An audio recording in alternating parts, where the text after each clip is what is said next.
that's way more intense than any generation before it. To give some examples, and just so I'm clear here, are you guys seeing the slides or are you seeing the presenter view? What are you guys seeing on your end? No, the slide even. Okay, No, perfect, because it's not clear to me here. Okay, so I think many of us can consider anecdotes or stories of young children that we know, whether they're our own children or others, that make it keenly aware to us how connected and how technologically different a society our kids and the kids that are growing up in this generation are living in than perhaps the one we grew up in. I think many of you probably can relate to the idea of making sure you had a quarter in your pocket when you left home in case you needed to call your parents from the mall or from somewhere out, right? That's no longer the case, right? Like, we can actually think of a time and vividly remember a time when you could be somewhere and you wouldn't have to worry about a phone ringing. Abuna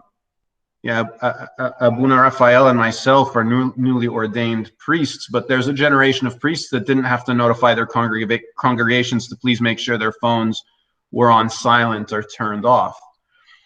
We had gone on vacation once as a family, and we were in a hotel room. And as many kids do, our kids kind of hopped on the bed in the hotel room and turned on the TV to find out what exotic cartoons they could watch in this mysterious and magical place, right? Because as if we were, leaving home and going out somewhere just to discover new cartoons. And so they found the cartoons and they were watching happily. And then a commercial came on. And my eldest, Noah, who's now 9, he was probably 7 years old at the time, looked at the TV, looked at the remote, looked at the TV, looked at the remote, and looked over at my wife and said, "Mommy, what's this?" He had never seen a commercial before. The idea that something could come on the screen that he didn't choose, that he didn't start, was something foreign to him. So this is the kind of the world that we are raising our kids in. And these are just mild examples. And the thing we need to remember is that children are a trust, okay? They are a trust entrusted to us by God, and we have a responsibility to raise them in the manner that is pleasing to the Lord. There's a really great book came out a couple of years ago called Parenting Towards the Kingdom. I'm not sure if any of you are familiar with it or have read it. If you haven't, I strongly encourage you to read it. It's by an author named Philip Mamalakis. And it's a parenting book that's written from an Orthodox perspective, and it's built on the premise, or based on the premise, that it is our role as parents to instill in our children the values of the kingdom of heaven. That is what it is we are doing as parents.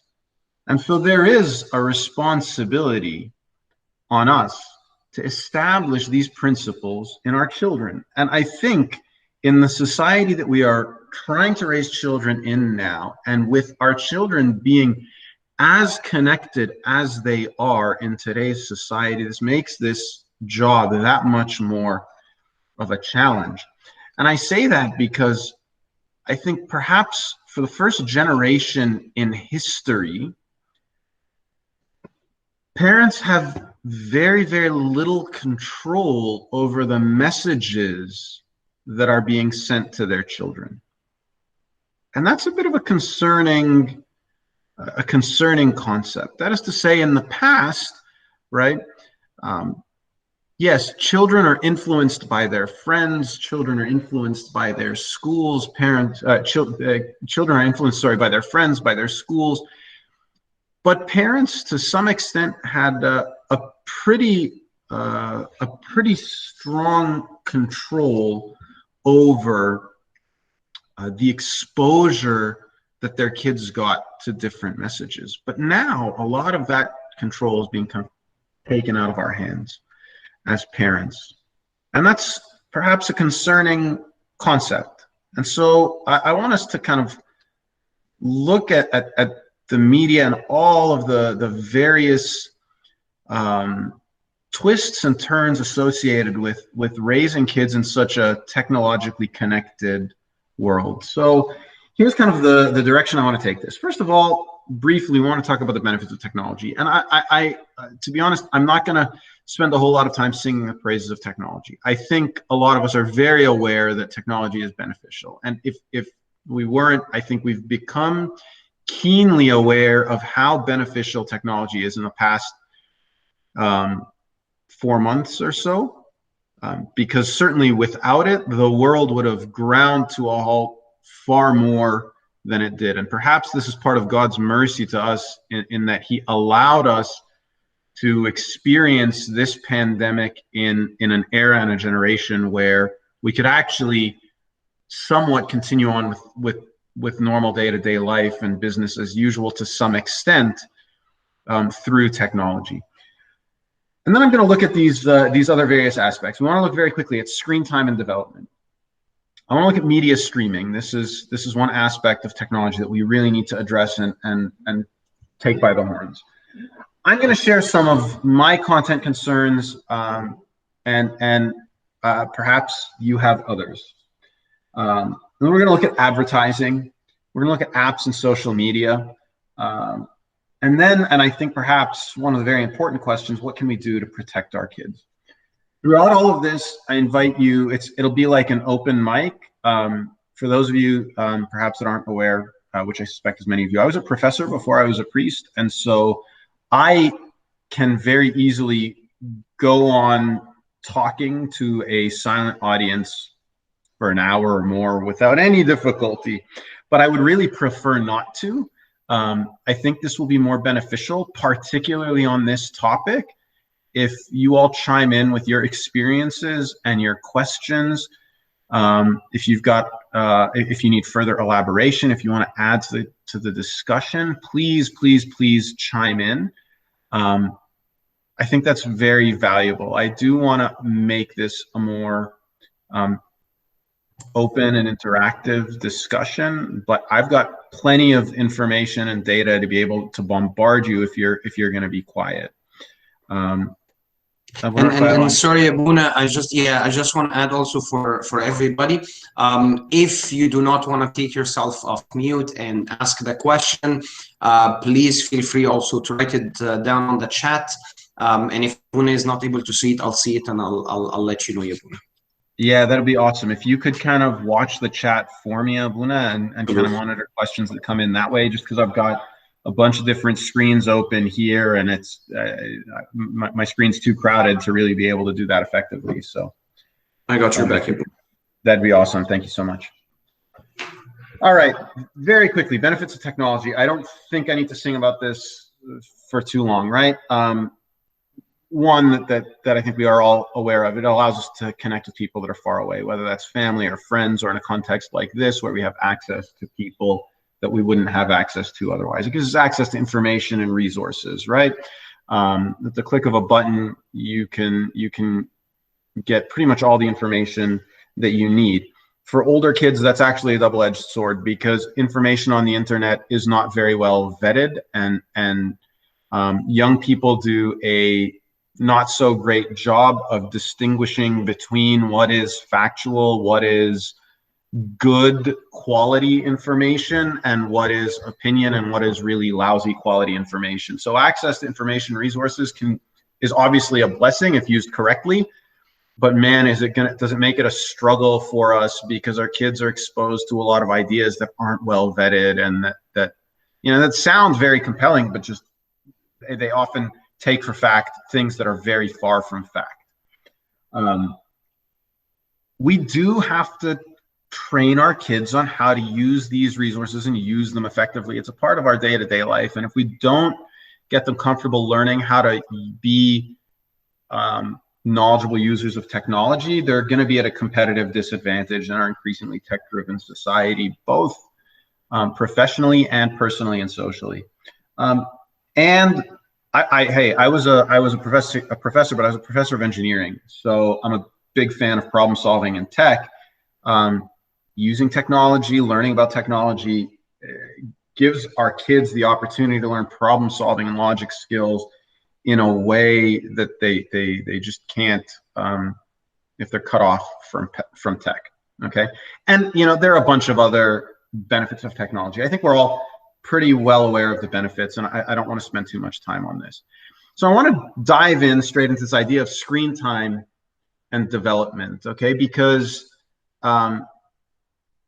the fact that our kids have access to technology has very real impacts on their development, particularly for very young children. So the American Academy of Pediatricians recommends avoiding screen time completely for children under 18 months of age. They do make the exception for interactive video chatting, but it needs to be interactive. It can't just be a child looking at a screen. And interactive means, having a parent or a trusted person with them and engaging both them and the person on the screen. For children under 24 months of age, there's limited evidence for the benefit of screen time. I think that's very important for us to realize. And there's a lot of reasons for why those benefits are limited, not the least of which, and this one kind of took me by surprise, but it was really like an oh yeah kind of moment when I read it. Kids that young can't really make connections between what they see on the screen and the 3D world around them. They've only been experiencing the 3D world for 24 months. And for a big chunk of that, they couldn't really interact with the 3D world. So sometimes we take for granted, because we can look at a screen and our brains are developed well enough that we can make meaningful connections between what's happening on the screen and what we experience in the 3D world. But children that young cannot make those connections as well as we can, because they don't have that kind of experience in the 3D world. Take permanence of presence as an example. Keep in mind, like with very little children, if you leave the room and they can't see you, they think that you stopped existing. That's why kids that are very young cry when their parents leave the room, because to them, that person no longer exists. So imagine how much more difficult these concepts are of having images on a screen and trying to relate those to the 3D world. For children the ages of 2 to 5 years, it's recommended to minimize screen time to less than 1 hour per day. And when we talk about screen time, that's all kinds of screen. That's TVs, that's smartphones, that's tablets, that's any kinds of activities that they might be doing on those screens. As much as possible, when children are using screens, it should be interactive. There should be an adult or a parent or a trusted person with them, engaging the child in what they're seeing and making connections with what's happening in the world. So if they're seeing an image of a ball on the screen and a child rolling a ball, get a physical ball and roll the ball to the child. Engage with them and use the screen to supplement that activity so that they can learn. If you're reading ebooks are a great resource, but it doesn't really help your child's language development if you just plunk them in front of an ebook and have like the read aloud program reading to them, and you go off and do your chores and do your tasks. You should use ebooks the way you would use a physical book, in that you sit, put the child on your lap, read with them, flip the virtual pages with their little fingers and engage with them. If they're old enough to read, have them read a few words. So use the ebook to give you access to a bigger library, but don't use it as a replacement for face-to-face interactive content. When they learn something new through an e-resource, make sure that you're reinforcing what they learned. Ask them questions about what they're seeing on the screen and reinforce the concepts. So make the technology use more interactive for those really young children. What are some of the risks of screen time at these ages? Increased potential for obesity for a bunch of reasons. How many of us sit down in front of the TV and start streaming Netflix, and then, you know, head over to the pantry and start snacking. Well, our kids can learn those behaviors too, and those learned behaviors at very young ages are going to be a lot harder for them to shake than if they're things that they pick up in college or grad school. Screen time, excessive screen time interferes with other physical activity, getting outside, moving around, running around. A lot of food advertising pops up that kind of encourages them to perhaps pick up not so healthy eating habits. What are other problems? Poor quality of sleep, particularly if they've got access to screens right before bedtime. This is important. With little kids, it's really important to limit screen time and give them a winding down period before bed, because the blue light that comes from the phone can stimulate their brains and interrupt their natural rhythms to start kind of falling asleep at a given time. But also all of that movement and brain activity that's being stimulated from the changing pictures and, you know, the bright lights and the bright colors and all of that really engaging stuff that's happening. It's engaging in that it draws them in. It's not as mentally stimulating as real interactions, but all of that disrupts their sleep patterns. There can be real implications on development and behavior. There are correlations with poor behavior and excessive exposure to violent content.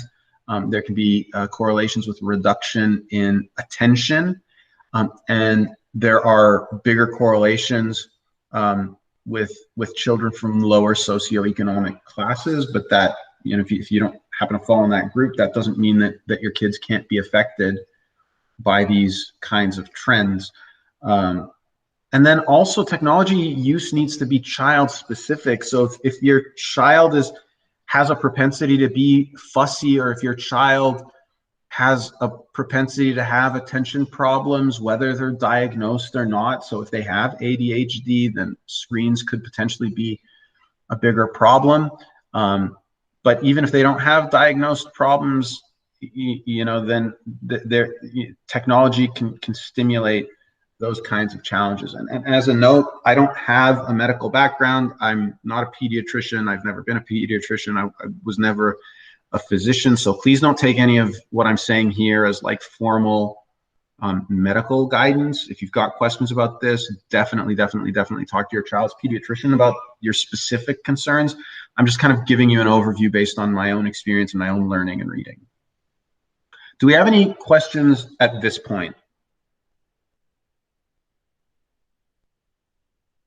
Okay. Sorry, Abuna, I have a question. Sure. If you can introduce yourself to me when you chime in, just because I don't know any of your names. So. Oh, my name is Iman. I'm a mother of 2 kids, 2 girls, 12 and 10 years. Awesome. Thanks. Since it started the pandemic, we have a lot of time staying home, so using electronics is like excessively used now. So I'm just wondering, you said like if they use electronics or they watch screens before bedtime, it affects their sleep. Yep. So how late I can let them use or watch screens before they sleep? Like an hour, 2 hours? What is the latest time they can get in contact with screens? I don't have specific information on that, and I think it varies from child to child. So I can't specifically say, and I don't know. I mean, I think you as a mother probably have a pretty good sense of how long it takes your kids to wind down. And so there could be a little bit of trial and error. And I think you've got to find the balance that works well for your family. I'm going to pull up this link here, and I'm not sure if it's going to show. I don't know if I'm sharing my entire screen or if I'm only sharing the window. Do you all see the web page that I just pulled up, or are you still seeing the slides? No, we're still seeing the slide, Abuna. Okay, so I'm going to stop presenting and restart presenting. And then I'll do that again. Let's do this one here, share. Okay, so you guys should now be seeing a page that says AAP Media Plan, Family Media Plan, right? So this is healthychildren.org, the American Academy of Pediatrics, okay? They've got this really cool tool here which says create your family media plan. If you click on that, you get to insert your family name. All right, so let's use like the John Doe of Coptic families, right? So every Coptic family is a Girgis. I'm not. We're a Dawood family, but yeah, everybody knows a Girgis family. And let's say Elijah Girgis, and let's say Elijah is 18 to 24 months. And let's add another child because, you know, let's say we have Hope, and let's say Hope is 6 to 12. Okay, and you click. So you can populate this with as many kids as you have, and you start next. And then this gives you age-appropriate guidance for each of your child on things that you can do in terms of how to manage technology and to have a plan for your household. So it goes through things like where can we have mobile devices and where not. Okay, so mobile devices, screens are not allowed, for example, in bedrooms, and it gives advice. Not allowed to have screens in the kitchen or in the dining room, and it gives you an opportunity to add in your own. And then, you know, when are times that we're not using screens, okay? While in the car, except for long trips, for Elijah, for Hope, while walking across the street, you'll notice that these are family specific. You know, Elijah's only 18 to 24 months, so he better not be crossing the street on his own. He probably doesn't have a lot of homework, doesn't go to school, right? But then you know, these are things that a 6-year-old or a 10-year-old would need to maybe be reminded. It's obvious to us not to look at a phone while we're crossing the street. It might not be to a 6-year-old, right? And then it's got other guidance, okay? Curfews, okay? When do we cut out curfews? Where do devices charge? This is here, devices will charge overnight in. Elijah's 18 months old. He probably doesn't have his own device, but Hope, who's maybe 10, could have her own device. And letting her charge her own device in her room could be problematic. And then you can kind of scan through this and see all the different aspects of the family media plan that are included in here. I'm going to emphasize a couple of things. One, I am a very, very, very strong advocate of keeping screens only in public places in the home. I really hope that parents consider this carefully. Please just consider what kind of content your children could have access to and what they could be doing with their screens if they take their screens in their rooms. I think it is a safe assumption to keep in mind that a young boy who is about puberty age or older, if he has access to an internet connected device in a private place, as a matter of being cautious, assume that they are looking at some kind of sexually suggestive or explicit content.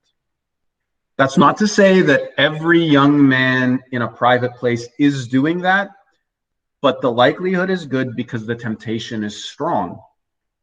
And so by setting a firm rule that screens are not to be taken into private areas of the home, bedrooms and bathrooms and so forth, and that screens are not to be used when we're on our own, it's not that you're not trusting your child. It's not that you're assuming that your child is deliberately a bad kid. You are confronting the reality that this is a very strong temptation, and you're protecting your child from that temptation. And I think if we explain it to our kids in that way, it will help. It's not that I don't trust you, it's that I know how much of a temptation this is. Similarly, I mean, there are other risks. Internet connected devices allow our kids to chat with people, and, you know, just like we might not be comfortable with our kids having physical face-to-face interactions with people that we don't know well, we probably should monitor the people that they're interacting with online, because we don't We don't want them interacting with people that we don't know well. And so I think I just want to keep those things in mind. The other thing I want to keep in mind is if we set limits on behavior that we expect our kids to follow, we should follow them as well. So if we tell our children no screens during family time, then we need to put our phones away and not answer our work emails during family time as well. If we say no screens at the table, that means we don't bring our phones to the table either, because we need to teach them by example. And I'm the first person that is guilty of breaking my own rules. It's a struggle, it's a challenge. I think it's something that we need to work towards. So that link, it's healthychildren.org, and you can navigate to their Create Your Family Media Plan if you think that that's a tool that would be helpful for you and your family. I'm going to go ahead now and present my slides again. Here we are. So you should all be seeing my slideshow again now. Yes, perhaps? Yes, Yabuna. Yeah, great, awesome. Okay. Screen time and development. This comes from an article on NBC News, talking now about addiction, and particularly as pertains to games. This is from a psychologist, I believe. Yes, professor of psychology. Any gamification platform, so any platform that's designed to turn something into a game, is explicitly designed to make you to want to not put it down, and is designed to stimulate the reward pathway in your brain, which can suppress your perception of time. Dr. Joseph F. Chandler, assistant professor of psychology at Brigham Southern College, tells NBC News Better. Your brain stops keeping track of time and instead measures units of pleasure in the game. The next level becomes the marker of the passage of time. This is why you lose an hour or 3 without feeling it. This is written about adults, but it's all the more the case with children. So this is another risk that I want us to keep in mind. I think we don't realize how addictive games these days are. They are designed to be addictive, okay? Video games, at least when I was growing up, looked at like that top left corner, right? And to be fair, that was addictive enough. Right? The concept that didn't really click for me until I read it. But now games don't end, right? So for those of you that were fortunate enough to grow up in the era of Super Mario, you'll recognize this as Bowser's Castle, right? You defeat Bowser's Castle a bunch of times, and you know, whatever it was, 7 or 8 of them, you find out that, I'm sorry, the princess is in another castle, but eventually you save the princess and the game is over. And after you do that, the game becomes very kind of boring because you've already accomplished it and you've finished it. The motivation was to finish the game, right? That's why we wanted to buy the next game and the next game, but Nintendo cartridges were 50, 60 bucks a piece. And you know, I don't know how many parents would just endlessly buy their kids' games, but certainly that didn't happen in every household. Now, games are free and they don't end. You can't finish Fortnite. There's no finish to it. There's no end. That's not an accident. The developers did that to keep people coming back and playing and playing and playing. Okay? There are connections with increased addiction to games and social anxiety, depression, loneliness. There's similar correlations between excessive use of social media and these types of disorders. Gaming and media use in general and internet addiction can be a form of self-medication or escapism. Children and adults likewise can try to escape reality and try to solve their problems by delving into the worlds of these games. The sleep loss we talked about, and they have negative impacts on real relationships. Young children are still learning how to interact with other people. They're still learning to pick up on social cues. They're still learning what's appropriate behavior in public and what isn't. And we're not helping them by just handing each of them a phone and sitting them down together and saying, here, play with this until we're done so that we can do what we're going to do and so that you guys don't fight. Everybody gets a phone. There's no interaction. They're not learning those skills. So, when should I get my child a smartphone? The big question. This is not intended to be judgmental. This is not intended to put anybody on the spot. I'm not even going to ask anybody to give me an answer. as to when they think is the best time to get their children a smartphone. I'm just going to present my opinion on the matter as to when is the right age to buy your child a smartphone. Yeah, I know that sounds really, really harsh, right? Can we put a stop? I'm sorry, I'll look at the time. I'm gonna have to end this now. Right? No. Let's put a stop and call our kids to actually attend to this now. Yeah. This sounds harsh and crazy and insane, right? I realize that, but it's not without it's not like this is impulsive. I've thought through this. And ultimately, my question is, what benefit is there to buying our children their own smartphones and their own screens? Why do they need smartphones? And in light of the risks that we've discussed, and I don't want to terrify parents from tech, but there are very real risks. We've gone over some of them, and I didn't really get into it, but we have a psychiatrist in our congregation who can get into the details, and he's very much against the idea of getting our kids, so to speak, addicted on screens. But what benefit is there, and how do those benefits compare to the risks, and what's the responsible thing for us to do in terms of our of teaching our kids and doing what's in their best interest?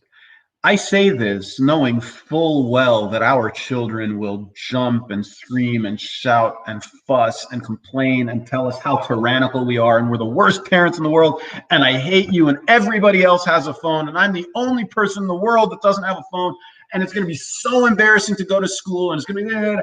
I totally understand that. That's their role as children. They have to push boundaries as much as they can. That's how they learn limits, right? But it's our responsibility as parents to make good decisions on their behalf.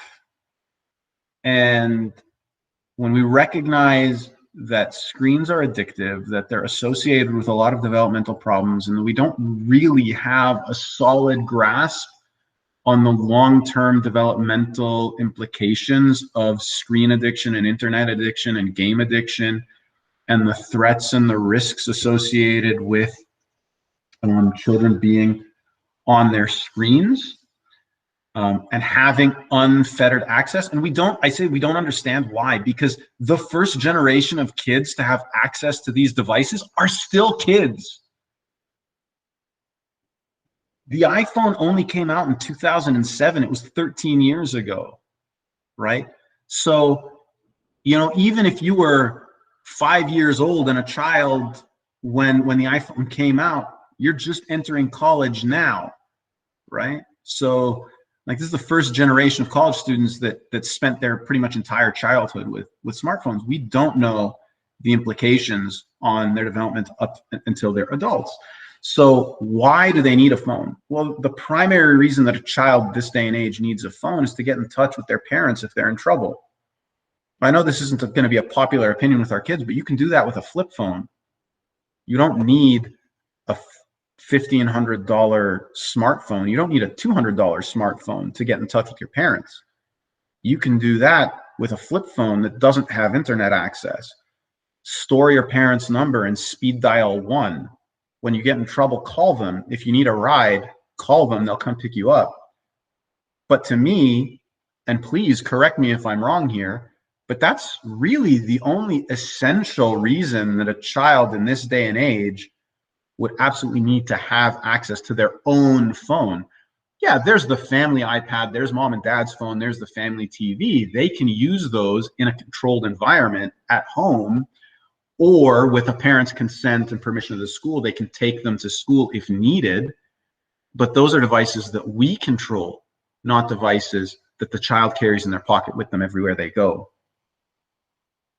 I realize it might not be a popular opinion, but it is something that I at least want people to think about. If you know of an essential reason why a child should have access to a smartphone while they're living in your house, please do share them with me, because I don't want I don't want to be unfair, but I just can't find the justification. And again, I'm not saying this to pass judgment on anyone. By all means, every family needs to make the decision that's best for their family. But if it comes down just to a fundamental question of need, when does a child need a phone? I can't come up with one. I'd be hard pressed, honestly, to justify whether or not I need a smartphone. Okay, let's quickly look here at media streaming. I think this has become ubiquitous. It's in many houses. Sorry, Abuna. Sorry, Abby, go ahead. Sorry, we got a question on the chat room. So it says, what age are we defining the upper limit of child? That's a great question. And I think parents can make that determination for their own children. I think you could make a case that a responsible high schooler could need a phone. Although even for a high schooler, you know, you could probably accomplish what they need by giving them a GPS device and a phone, just so they don't get lost and so that they could call you. I think, you know, a high schooler, once a child starts to drive, they need to be able to know where they're going and they need to be able to call for help. And so, you know, that you know, by college, I hope that, you know, yeah, I see Abuna Joseph is with us. It's a pleasure to have you, Abby. It's my pleasure, Abuna. I miss you. How are you? Thank you, Abby. It's good to hear from you again. But my father's, you know better than me, but I think we've got about 18 good years in which we can influence our children. By the time they turn 18, and quite honestly, probably before then, we really lose our ability to kind of impact them and influence them, maybe even less than that, 15, 12, depends on the child and the relationship. So that's kind of in terms of timing. Personally, I think certainly not before high school. Even high school is questionable unless they need a smartphone for safety reasons. But anybody else is welcome to chime in on that. I just have one opinion, Abuna. Sure. For high schoolers, I think flip phones will be a little bit embarrassing for them to go to school with these kind of phones while everyone has a smartphone with him. So yeah. I know that there are companies that offer smartphones without an internet, without data. Yeah. So they can use the smartphone still, but no data in it.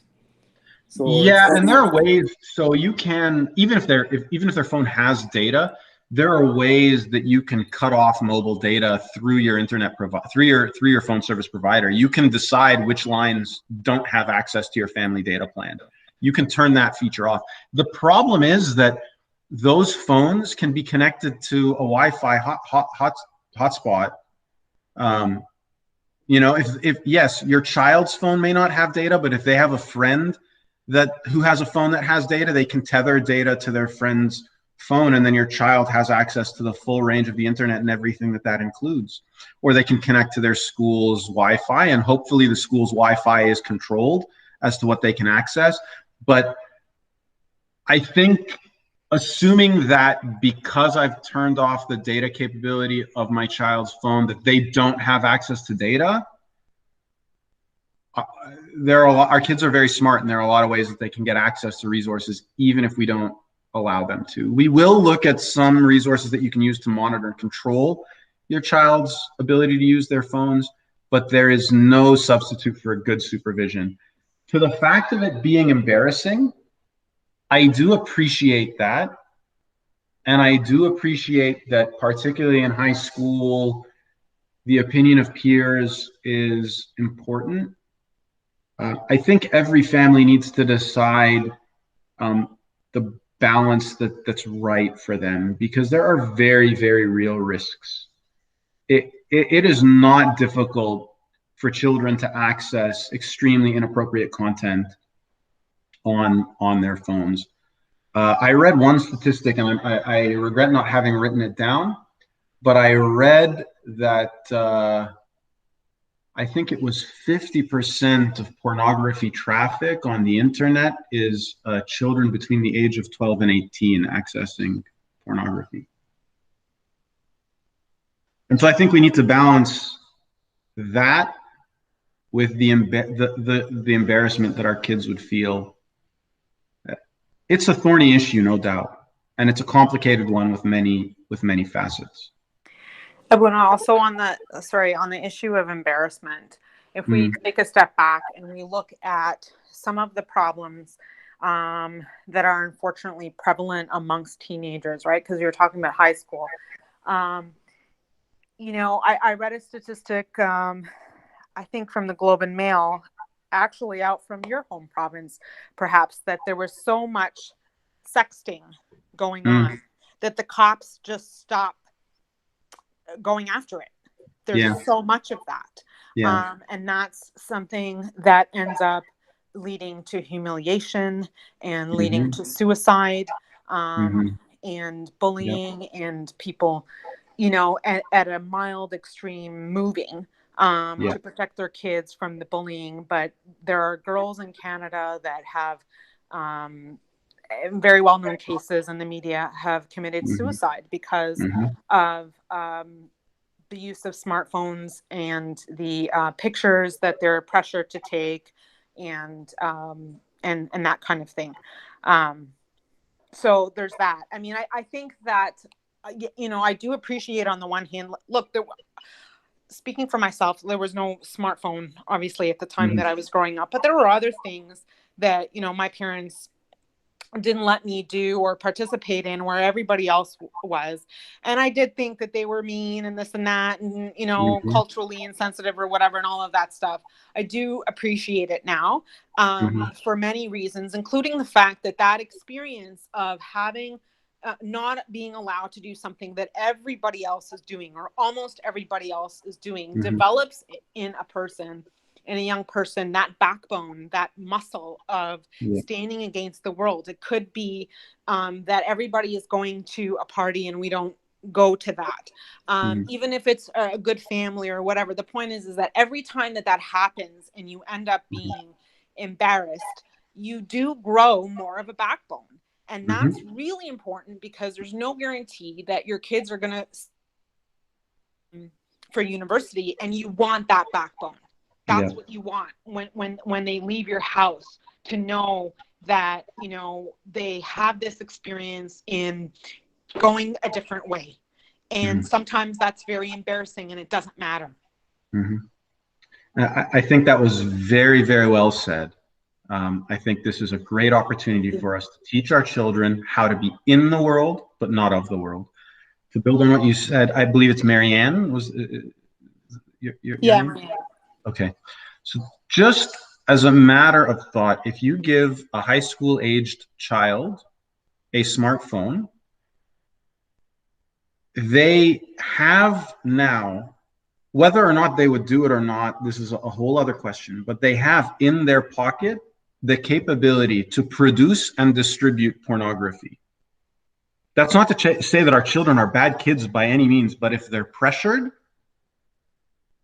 and if they're particularly children that are people pleasers that want to fit in, they could be pressured, and high schoolers in particular have a very bad track record for considering the future implications of their actions. And so I think it's something that we at least need to be aware of and mindful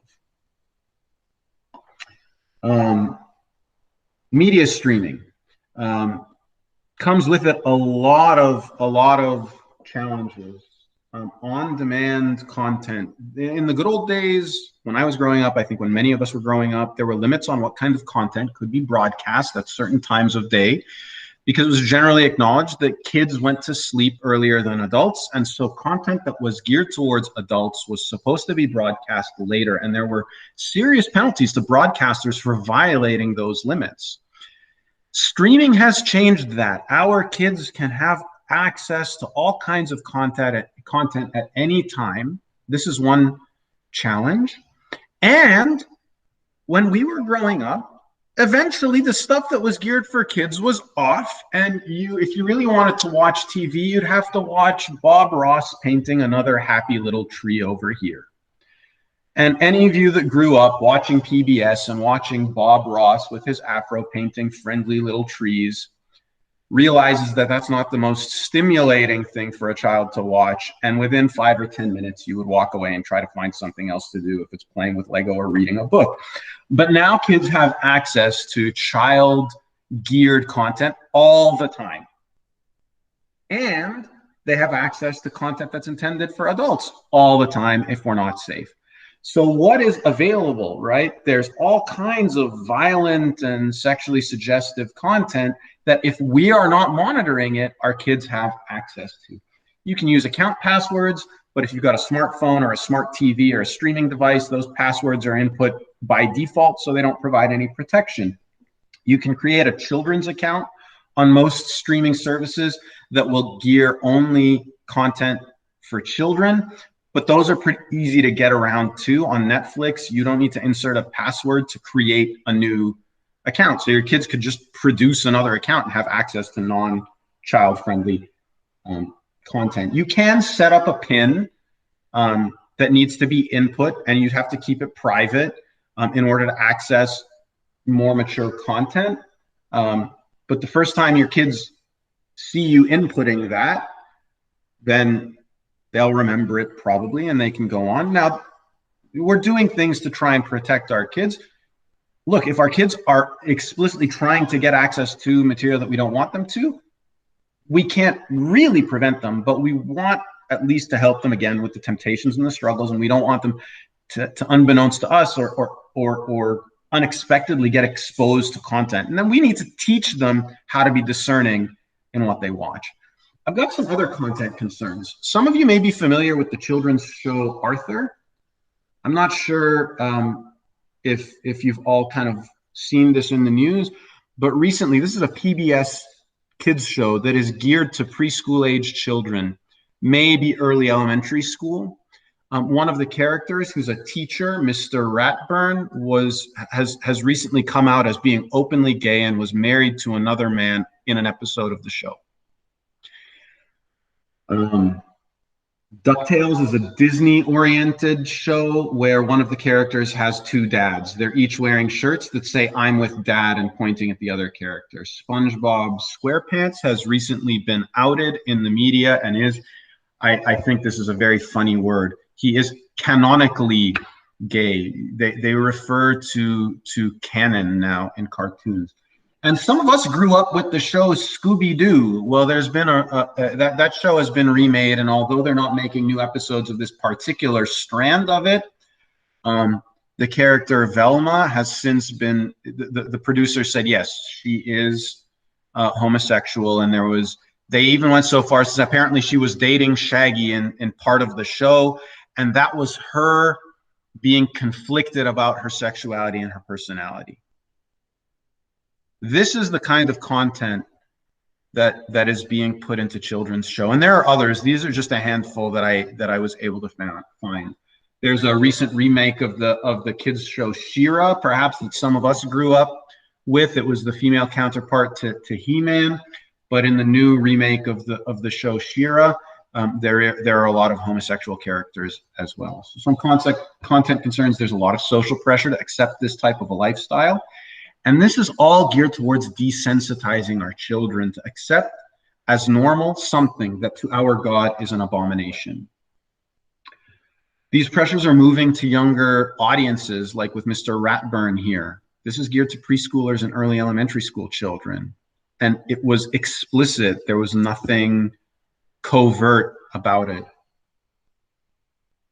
But it's not only in shows, it's also in advertising. It's also in ads. There is a strong agenda to desensitize our children to behaviors and lifestyles that, according to our Orthodox Christian understanding of God's command and His word, are, if I say, displeasing to the Lord. So what can you do in terms of streaming media? Some of you may be familiar with the Focus on the Family's plugged in movie TV review. They do a review of all kinds of contents that you can skim through and read to prepare yourself. If you're trying to decide whether to watch a movie or a TV show with your kids, they will explicitly tell you what to expect. And then you can make the decision as to whether or not you're comfortable with that or not. Again, it's Focus on the Family, plugged in. They've got movie, music, TV, games, book reviews, all there. There are also some other options. PureFlix is another streaming content that focuses on Christian-themed content. They have a mission to provide godly content. VidAngel is a service, and I haven't used either of these services, but I've heard of them, and I've looked into them. VidAngel is a third-party content filter that acts as a filter between you and your streaming service. It works with Netflix and Amazon, and what it does is you go in and you say, I'm not comfortable with bad language, with violence, with sexually suggestive material, and it allows you in each of those categories to pick what you're comfortable and what you're not comfortable with, and it filters the streaming content and skips over those parts of movies and shows in your Netflix or Amazon stream. I want to say it's like $10 or $15 a month. There's a free version, but there are a limited number of filters, and it's very difficult to get access to those filters. You basically got to wait until they have a filter available. There aren't enough people using them, basically.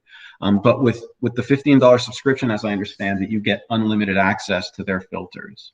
So those are a couple of resources. There's a similar product called ClearPlay, but it only works with Amazon Prime Video. Advertising, very quickly, there's an increase in the rise of advertising that is targeted to our kids that are basically trying to pull them into an endless stream of buying, right? Even particularly free apps, they make their money through advertising. So just be aware of that. A lot of this can affect you. And I think advertising is a lot more controlled in Canada than it is in the US, which is good. And there's a lot of advertising targeted towards kids. My biggest concern is that a lot of advertisers are now, even in advertisement, trying to normalize behavior that I think many of us would be uncomfortable having our kids see as normal. Advertising has become a platform for social messaging and pushing an agenda. Apps and social media, very, very quickly, okay? I think many of us are familiar with these platforms. We need to teach our kids not to give away private information, not to post personal content. If you're going on vacation, don't post that you're going on vacation. You know, don't post your address. Don't post anything that can be used to identify you. Honestly, again, this is one of those areas that, you know, if our kids don't have smartphones, we don't need to worry about them really getting on social media. But I would also be very mindful to monitor their social media activity. These are platforms. There are a couple of key risks here. One is they are exposing themselves to the world in a way that we didn't even have the capacity or capability to in our time. And this can lead to social bullying, and it can really, like, we've heard of a lot of cases where kids get traumatized and bullied, and it can lead even as far as the very sad case of suicide. But also it makes kids potentially exposed to predators, and predators are very, very smart about how they gain trust with kids. They wedge themselves between them and their kids and convince them that between them and their parents, and convince kids that their parents are kind of out to get them, but that this predator that's online that they're interacting with is a friend.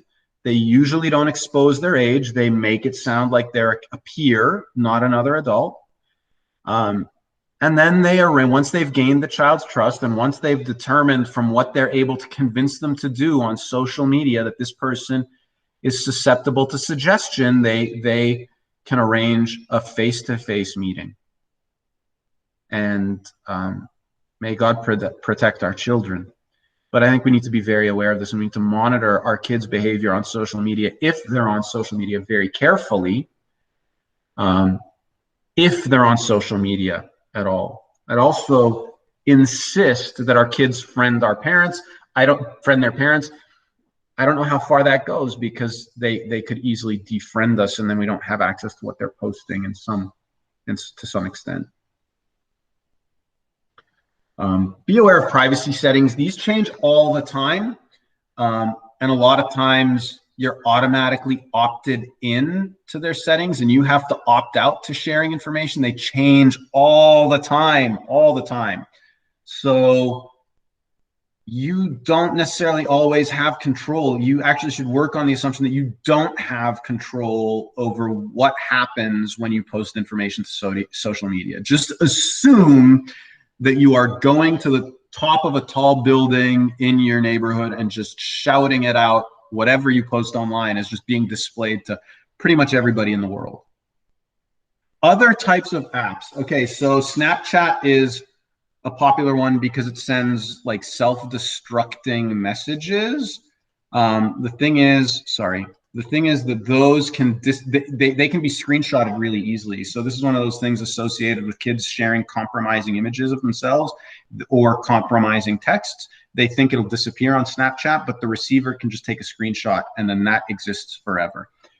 Whisper is an anonymous confession app.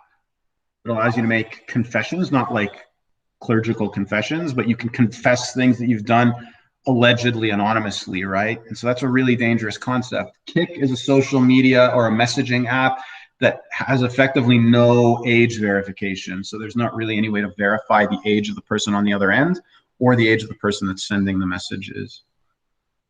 And then there's another category of apps and social media that just blew my mind. I heard about this from the college-age youth in our church.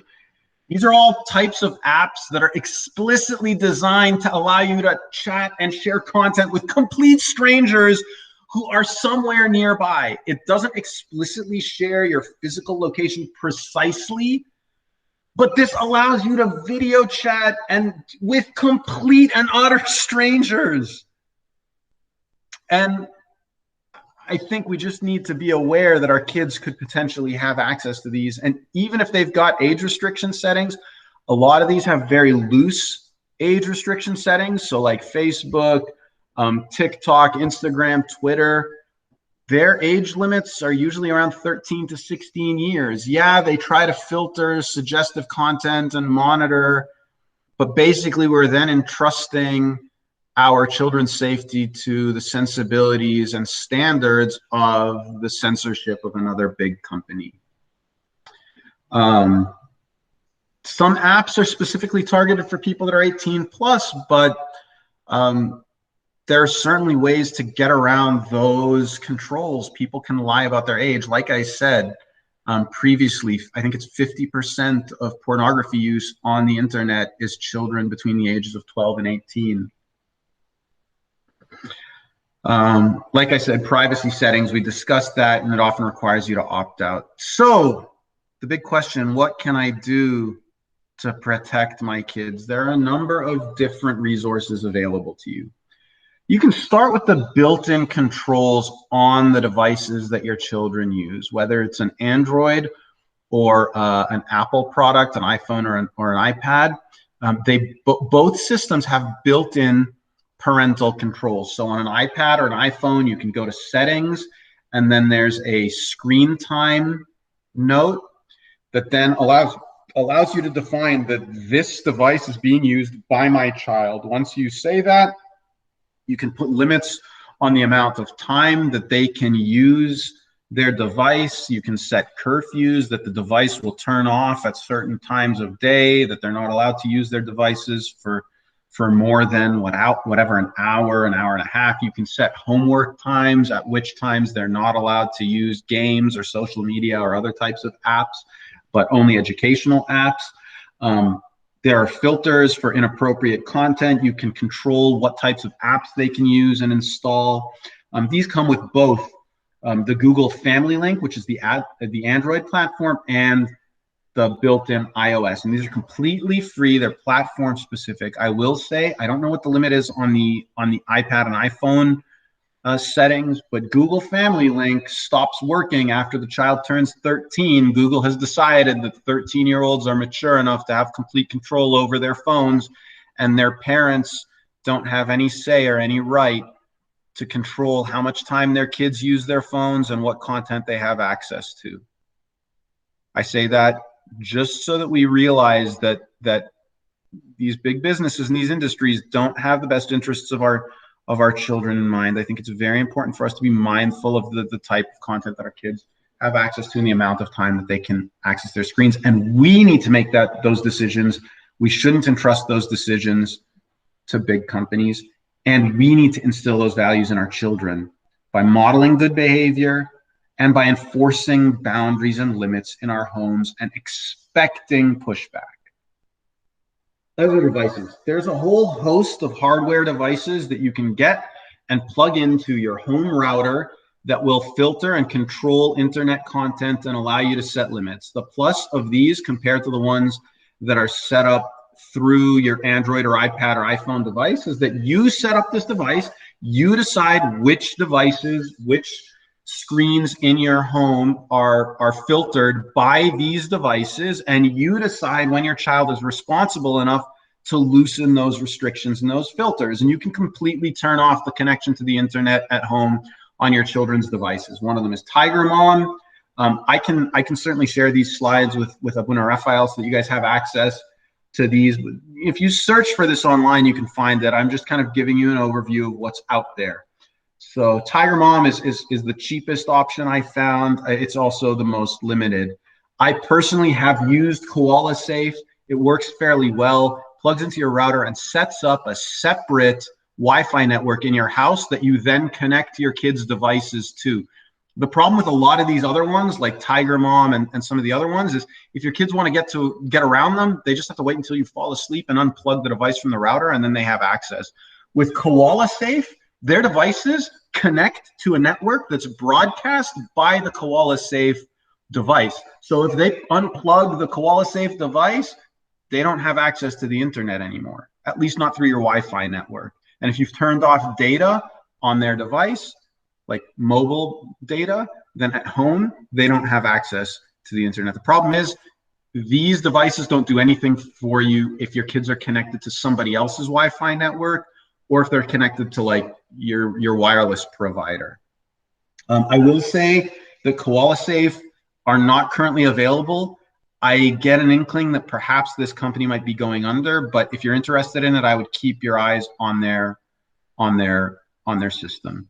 ClearNet is CleanerNet is another system. They have devices that plug into your own router, or at the higher end, they make routers that have filter and time control software or capabilities built in. This one this one comes with a monthly fee because this is all cloud-based. And for what it is, that means that all of your internet traffic is being routed to their cloud servers.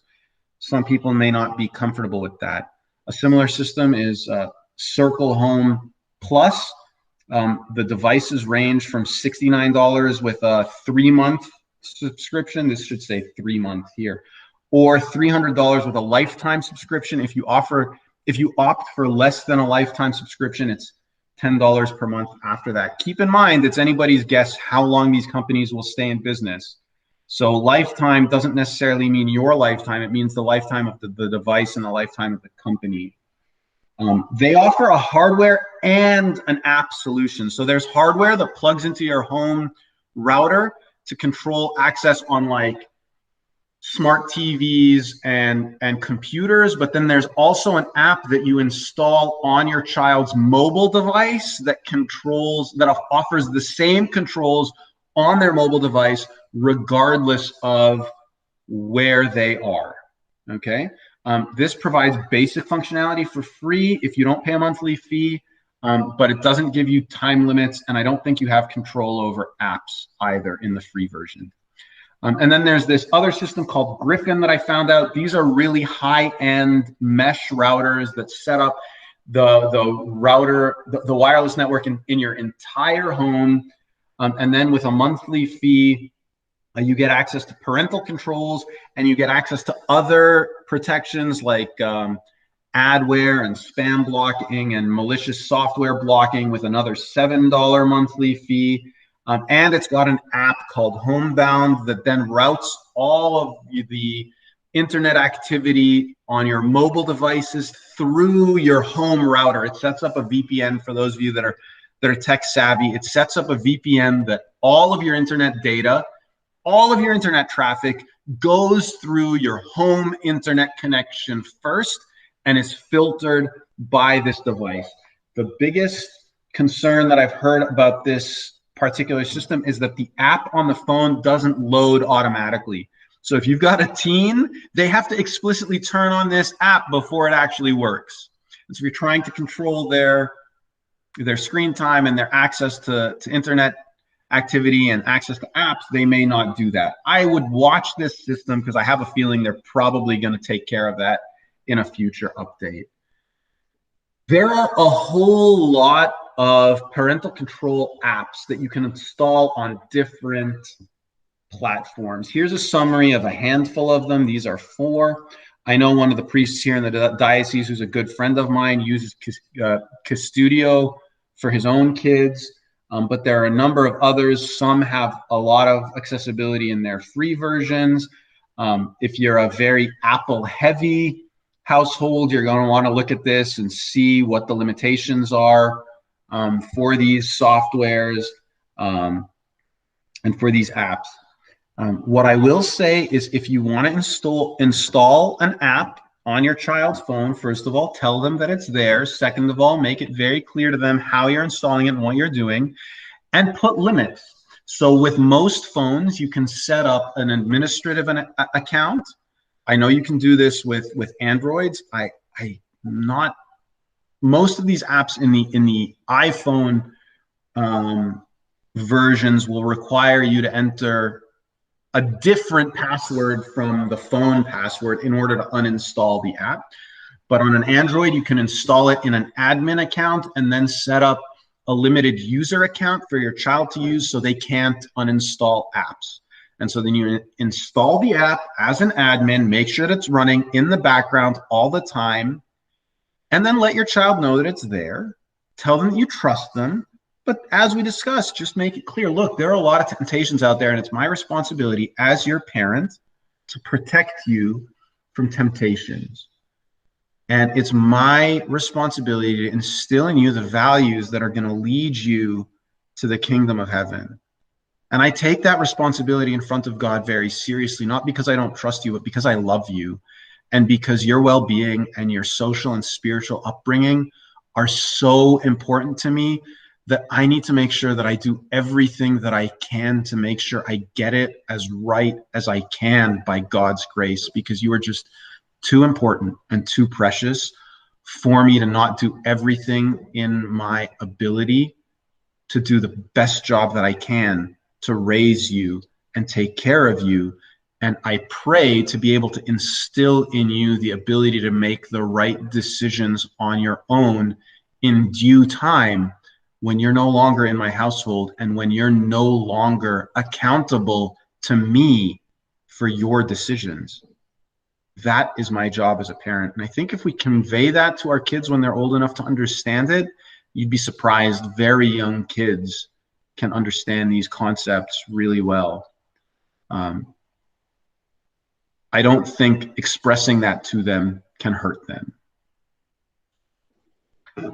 So to summarize, and I realize I have been droning on, I warned you guys at the top, I absolutely can speak nonstop for an hour. But just to summarize, there is no substitute for engaged parenting. Technology has a lot of benefits to it, but there are a lot of risks. The risks range across the entire spectrum. We need to balance those risks and benefits. There are tools out there that can help make our job as parents easier in a super hyper technologically connected world.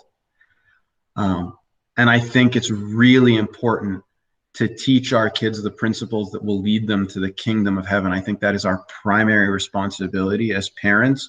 May God help us discharge that responsibility in the best way we can, because I can assure you, if we try to rely on our own goodness and smartness without his grace, we will fail miserably.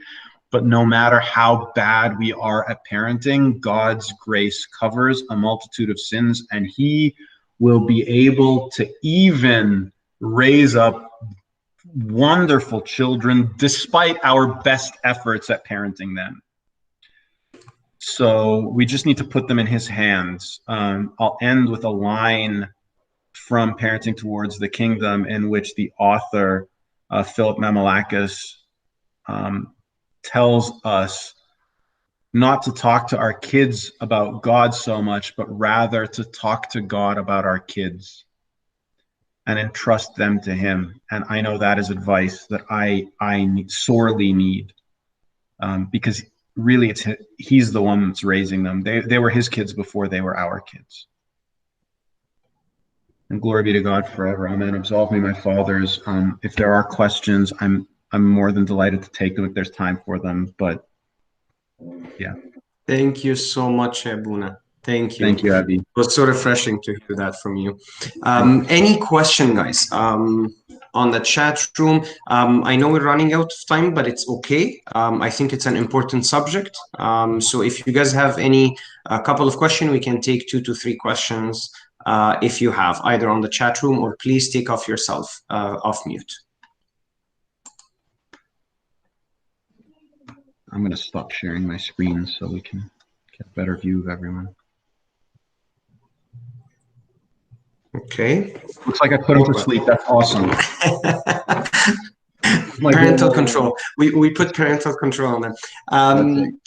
No, that's great. If again, if you guys have any other questions, feel free to send it to me, and I'll communicate with Abuna Simon in case you remember anything. Abuna Simon at some point might share all those resources with me, and I can put them for you guys in an email, and so it's helpful for everybody. Again, Abuna Simon, thank you so much. Abuna Simon is like in the middle of a lot of things. I'm not gonna share that, but I know you're in the middle of a lot of things. So I appreciate you taking the time, Abuna. Thank you so much for coming, and please, if you can bless us with a prayer. Please, Abby, go ahead, or Abuna Joseph. It would be. Abuna Joseph, please go ahead. In the name of the Father, and the Son, and the Holy Spirit, one God, Amen. Our Heavenly Father, we thank our dear Lord for everything, and we ask our dear Lord to bless each one. Bless my fathers, bless all the families, bless the congregation of all of the Christian families, and help us, our dear Lord, in everything we do through the intercession of Saint Mary, all the saints. The prayers of my fathers make us all worthy to pray to the Lord thankfully.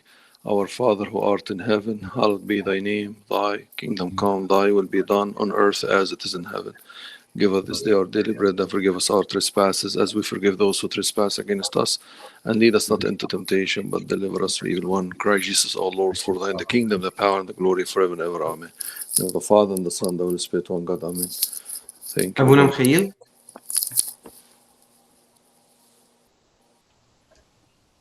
تفضل يا ابني. لا, please go ahead, Abuna. May the Lord God the Father, the grace of His only begotten, the Son, the communion of the Holy Spirit be with you. Go in peace. The peace of the Lord be with you. Thank you so much, Abuna Simon. Again, really appreciate it, and we enjoyed your talk a lot. Thank you so much. Thank you so much, Abby. It was my blessing. Thank you so much, Abuna. Thank you so much, everybody, and hopefully we'll see you soon in a month. And Abuna Simon, I hope I can see you very soon, God willing, after the corona. Yeah, God willing. San Antonio, we'd love to have you here. Anybody, you're always